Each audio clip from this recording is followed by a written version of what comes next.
Halo, selamat pagi, shalom rekan-rekan Erku dimanapun Anda berada saat ini. Jumpa lagi dengan saya di Testimoni Inner Fire Multitude.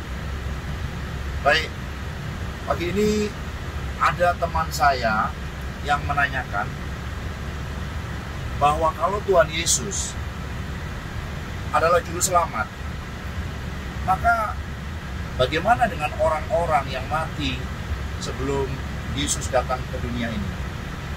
Baik, pertanyaan ini mempunyai arti bahwa Yesus sebagai Tuhan tidak adil, karena orang yang mati setelah Yesus Kristus datang ke dunia, mereka yang terima akan diselamatkan. Tapi orang-orang yang mati sebelum Yesus, bagaimana nasibnya? Apakah mereka diselamatkan atau tidak? Kan begitu. Baik, ada firman yang mengatakan, kita cari firmannya ya. Tuhan Yesus sebagai Tuhan dan Juru Selamat tentu tidak membeda-bedakan manusia, baik itu sukunya, agamanya, atau rasnya, atau apapun. Mereka tidak akan dibeda-bedakan, karena manusia, semua manusia, bahkan semua alam semesta diciptakan olehnya. Kita lihat saat ini dalam firman-Nya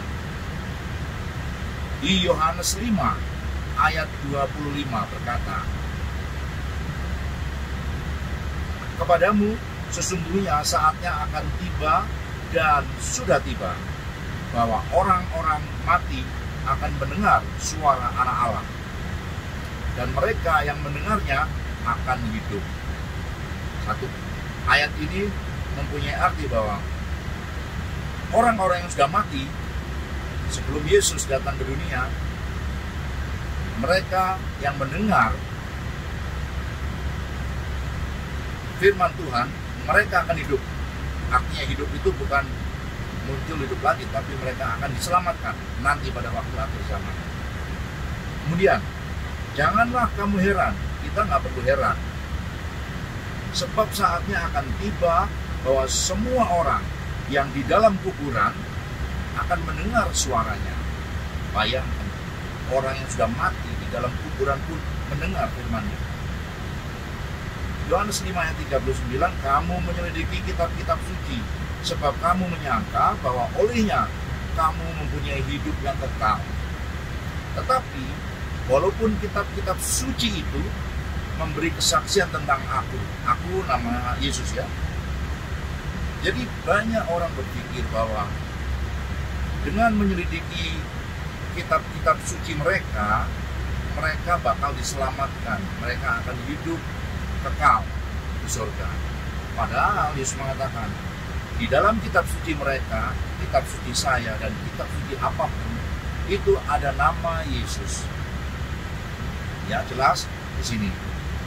Kemudian Roma juga mengatakan, Roma 14 ayat 9, "Sebab untuk itulah Kristus telah mati dan hidup kembali, supaya Ia menjadi Tuhan baik atas orang-orang mati maupun orang-orang hidup." Jelas Roma 14 ayat 9 ini mengatakan bahwa Kristus telah mati dan hidup kembali. Itu bukan untuk orang yang hidup setelah Kristus, tapi dia juga untuk orang yang hidup maupun orang yang sudah mati. Jelas ya? Maka kenapa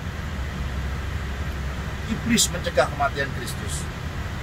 Pada waktu Yesus akan disalibkan, iblis mengatakan, "Sekali-kali kamu nggak akan mati."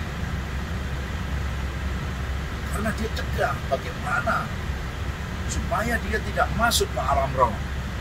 Kalau Kristus mati, Yesus datang ke alam roh, dia akan membuka semua penjara-penjara yang mana isinya adalah manusia-manusia yang tidak percaya kepada Tuhan.